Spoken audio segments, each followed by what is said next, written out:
What's good? It's your boy LT, and we back at it again with another episode. If you haven't seen the first episode, I'll put a link right here. If you haven't seen the second, the one over here, or vice versa, I'll figure it out. But this is episode number 3 of my JuCo journey.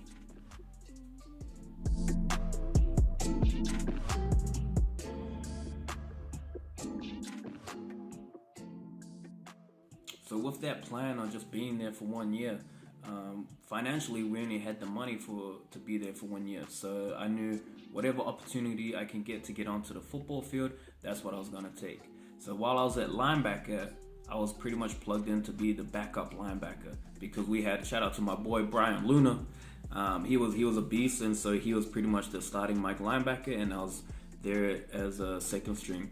And then I talked to the coaches and let them know that, I'm only planning to be here for a year, so this is the reason why they moved me to defensive line. And then another opportunity came up to go to tight end. So there was a position open free for competition, and they recommended me, look, we think that you can solidify yourself as a starter as a tight end.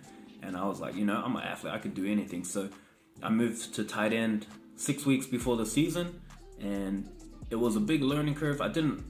To be honest, I didn't learn as much as I needed to, but I was just out there playing by hustle and effort, and just the hunger to win, hunger to compete, hunger to earn my scholarship.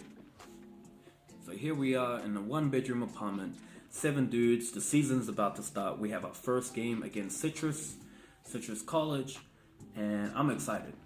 My first college game. Starting at tight end as a freshman, as an international player, which is a huge achievement for myself, and I'm just ready to play. So the game was going well. We ended up losing the game, but we were in the red zone. So we're in the red zone, probably like 10 yards out from the touchdown line, and I'm running a corner. From tight end, and bang, bang, bang. Hit him with the jukes, running through, balls up in the air. Honestly, everything went blank. I don't know what happened. All I remember is I caught the ball, high pointed the ball, 1 foot in, snagged that ball, got that touchdown, get that love. It was awesome. But that whole motion of that first game, that first touchdown, it was my first game. It was my first catch. It was my first touchdown.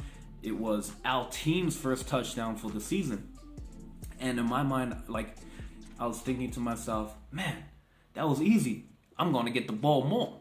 I'm going to get that ball more often. The coaches see what I just did. They're going to start targeting me more. But I was wrong.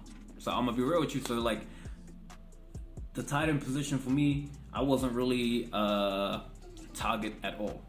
I was probably the 3rd or 4th option. So I never got any ball. All season, I had 4 targets. I had 4 receptions, and I had the 1 touchdown. But hear me thinking after that first play, I was like, man, they're going to be throwing me the ball. Throw it my way. Look what I can do. But it just never happened. And it was unfortunate because I knew I can achieve a lot more, but I just never got those opportunities. But instead of just being like, oh, throw me the ball, I made opportunities. I went after it. So I hustled on the field. I was looking for blocks. I was playing to the whistle. I was crackbacking people. I was just after it, man. I wasn't gonna waste this one opportunity because I thought I was just gonna be there for 1 year. I wasn't gonna waste this one opportunity because I wasn't getting the ball. Because I was told, look, if you hustle, you can get opportunities of scholarship. So I was just out here hustling, looking for blocks, trying to hit people, showing my physicality, showing what I'm all about, and that was my mentality. So yeah, it's been a crazy experience so far. So I've moved around a lot, struggled with financials, struggled with food, struggled with school. While I was at the Hawaiians apartment, the 1-bedroom apartment, when there was 7 of us, I actually got a concussion. So I missed 3 games because I got a concussion. I'll try to see if I find that clip of the play that I got a concussion in, because it wasn't much in it. But I just remember coming to the sidelines, and I was just like, where was I? I was lost. That was my first proper concussion in America. But yeah, so I lost 3 games because of that. And so while I was staying at the Hawaiians, had that concussion, I had my math class, and I was struggling, and I was failing my math class. I actually failed my math class. So the best way to explain it is like, as an international student, each class that you pay for is like roughly $1,000. So I failed that class, and that's pretty much burning $1,000. And I was so disappointed in myself. I let my family down. I let myself down. But it was just one of those things that I had to overcome and keep working and striving towards to make sure I never let that happen again. And it was a learning experience, and it was a costly one too. But this is just part of the journey. It was part of my journey. So my advice to you, to anyone who's trying to go over, is take care of your books, take care of your studies. Make sure you know what the structure is about. You know what classes you are taking and what those classes are transferring towards.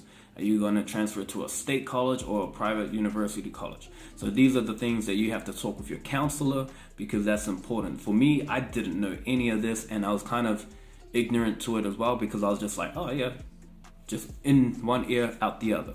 So that was like my thinking at the time.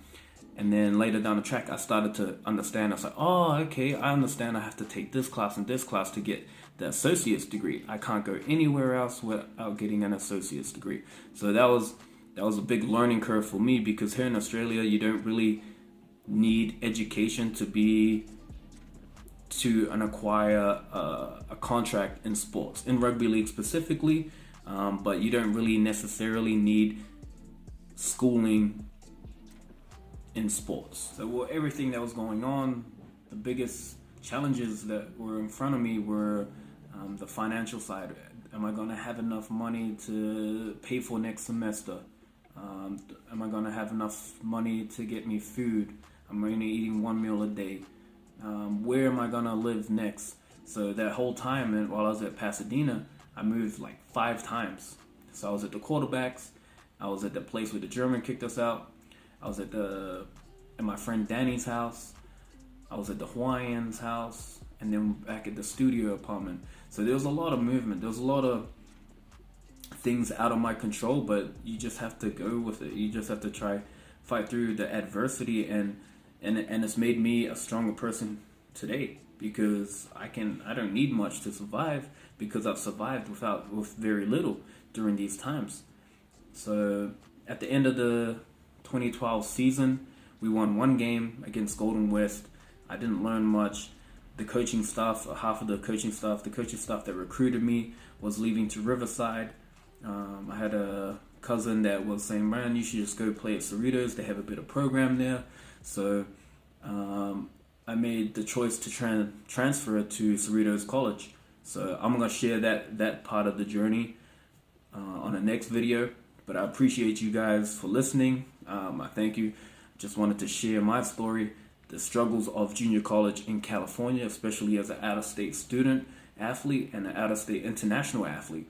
So, and you guys are going to see this on the Netflix show coming up. So it's your boy LT. Peace.